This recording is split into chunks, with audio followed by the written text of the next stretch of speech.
Good morning, good afternoon, and or good evening. Whatever time you're watching this video, I hope it has found you well. Today, we're going to be opening another 5 packs.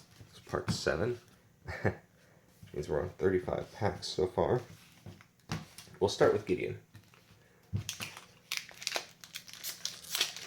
Hope everybody had a wonderful weekend. Let's see. Oop.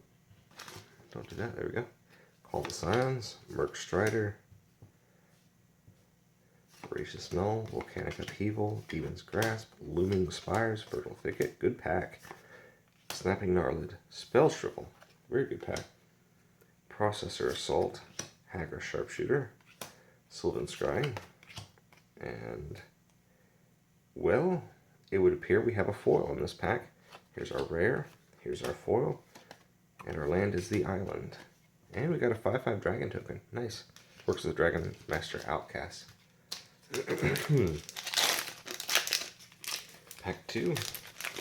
This one is Obnixilis. Got all planeswalkers on these. Earth and Arms. I love that you can put 2+1/+1 counters on target permanent. So if you wanted to, you could put them on, say, you have a Gideon, the planeswalker card.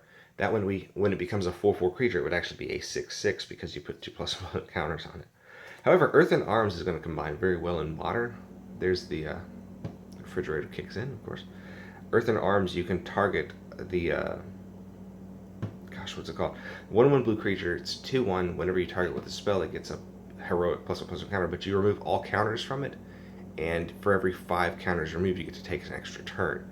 Earth and Arms can target it. There's a lot of really good green and white cards that you can target that creature with to put lots of +1/+1 counters on it, plus the heroic trigger for targeting it. So, I kind of feel like that's going to become a Modern deck at some point.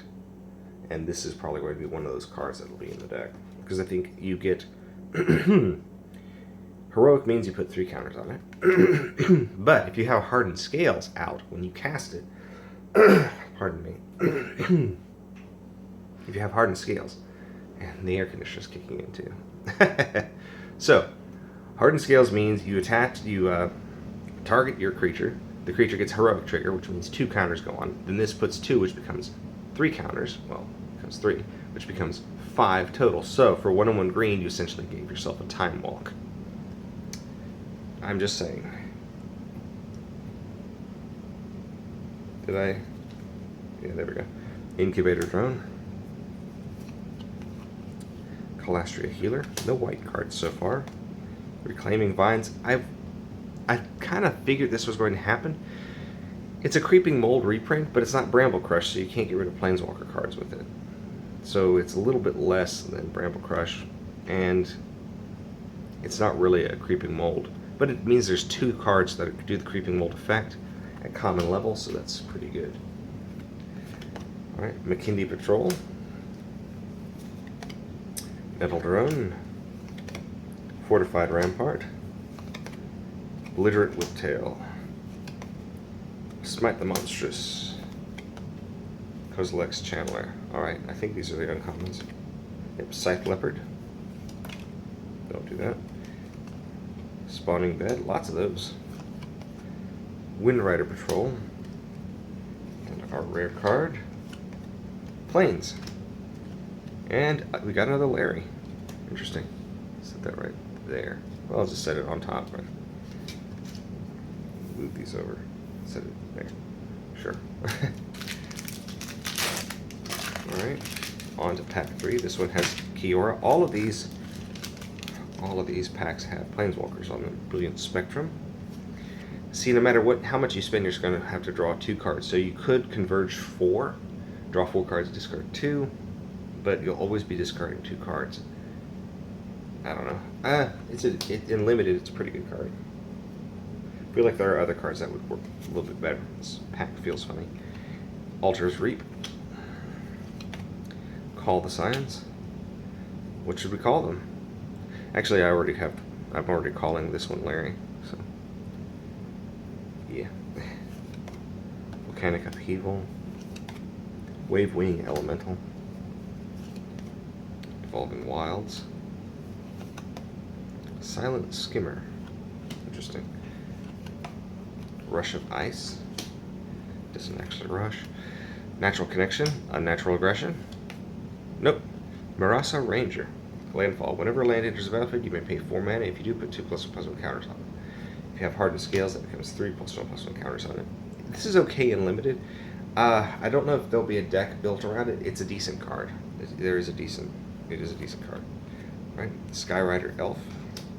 Good thing we moved everything over. Third uncommon is Halimar Tidecaller. This doesn't feel right. Yeah, we've got a foil in here. So this is our rare. This is our foil. And forest. And another dragon. Interesting. Let's open another Kiora.